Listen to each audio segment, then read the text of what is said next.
It's like the guy who buys a girl a drink and then expects to have sex. Like, yeah, all right, maybe buying the drink gets you that first 10 seconds of conversation.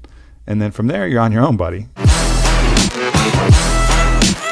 I don't know if a lot of people out there in my audience knows, but you have a lot of relationships with Onnit with like super famous people and a lot of celebrities that you guys have been able to sponsor. Like, and Joe Rogan's a partner in the company. Yep. And how did you make those happen? Like, how did you get all these amazing people to be partners with you or sponsors with you in these products as you've been running? The key to any connection is to be of service first. Figure out how I can be of service to them, and then trust the law of reciprocity to hold. So with Joe Rogan, it was, Joe, what's the supplement that you would like most to take? And he's like, well, I'd like a nootropic. I'd like a cognitive enhancer that was based on herbs and plants and natural ingredients that I could take every day. And I was like, all right, I'm going to see if I can make the best one that's ever been made. And how did you even get a hold of Joe? We were friends. I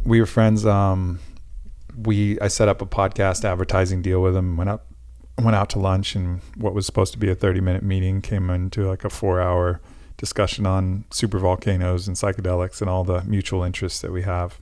So we became friends, and then a year and a half into that friendship, I just asked him that question, and that really formed the cornerstone alliance of what Onnit was going to become. Did that change the trajectory of the business once you 100%? That was the business. Like everything else before was, I had some ideas for hangover pills and different things like that I was going to try and make. But when Joe said he'd like a nootropic, that's when I went out and talked to all the doctors and went to the research and created the first prototype of Alpha Brain. Were you sponsoring Joe for other stuff? Yeah. Okay. Yeah. For like the Fleshlight. No way. Really? No, it was the Fleshlight. Yeah. I used to run ads for the Fleshlight. That's how you connected with them? Yeah. Well, it's funny. And I do want to preface that because like with sumo.com and appsumo.com, our businesses, a lot of our but a lot of our significant connections have become because I sponsored someone. Mm-hmm. Right. So we sponsored Tim Ferriss early in the day. And now, I've known Tim before that, but I gave him money, or Pat Flynn, or a lot of these guys who are pretty known in circuits. So I think there's something there for people who are like, how do I meet people? Well, one thing is if you actually are willing to put up some money, that's a great way that shows that you're serious about like building a relationship or respecting their time or what they can create. Yeah. And it's funny when people have these weird ideas about reciprocity, like, hey man, I'll buy you a coffee if I can, if you can mentor me for an hour. And I'll be like, what? Like we make coffee here. I got a cafe here at Onnit. Like I just walk over and I get it exactly how I want. I've like created it from scratch to build the perfect coffee to please my whole face and body.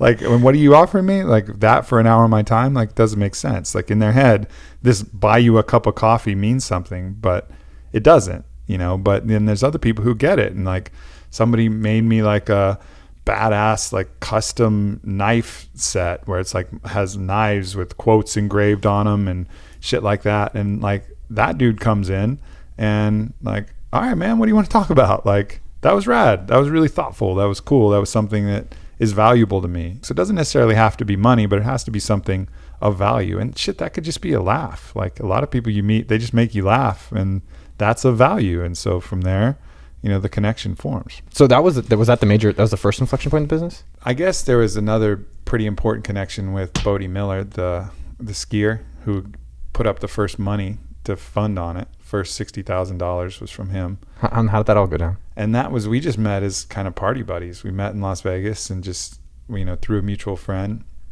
And we both kind of had a similar outlook on the world. He had a level of awareness that I hadn't really seen in a lot of other people. And that was just a connection that kind of naturally formed. We became super close friends after that. And so that was one of those very lucky circumstances where luck brought two individuals together, and then, the connection formed from there. So I can't take any credit for that. But with the Rogan one, that was, all right, Joe has a new fledgling podcast with no advertisers. He had no advertisers at that point. And I was like, why don't I see if he's up for us sponsoring his podcast? And so I really respected him, wanted to get to know him, and I created a situation where, there was some value to him. And then from there, all of the things that I had explored and all of the friendship related issues beyond just the money, came to bear, and we got to become good friends.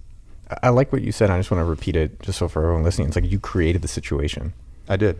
Right. Yeah. It wasn't, and I think a lot of people are like, oh, how do I get this? How do I get this? It's like, well, one, you took the initiative. Yep. And I think a lot of times, especially with advertising for businesses, people are like, oh, well, they don't accept ads. I'm like, that's the best opportunity. Yeah. Like the ones who actually haven't done it before is where you're probably going to get the biggest win versus what everyone's already figured out. Yep. At this point, if you go to sponsor Tim Ferriss's podcast, like he's got 100 sponsors that he's known. He doesn't have time to necessarily form personal connections with every podcast sponsor, but you get in early and you get in with someone who's like we did with Joe, where he doesn't have, like, he's not spending time with the execs at stamps.com and all the people who are advertising on his podcast anymore. Like, that was the moment to really provide value before it's like the obvious choice. Like, don't feel entitled just because you say like, oh yeah, I sponsored his thing, but he never really wanted to have dinner with me. Like, all right, yeah, it was too late. That wasn't the thing that was going to be value. You could get 1 million sponsors. Find something that's really genuinely of value and make sure that you continue to offer that, and don't feel like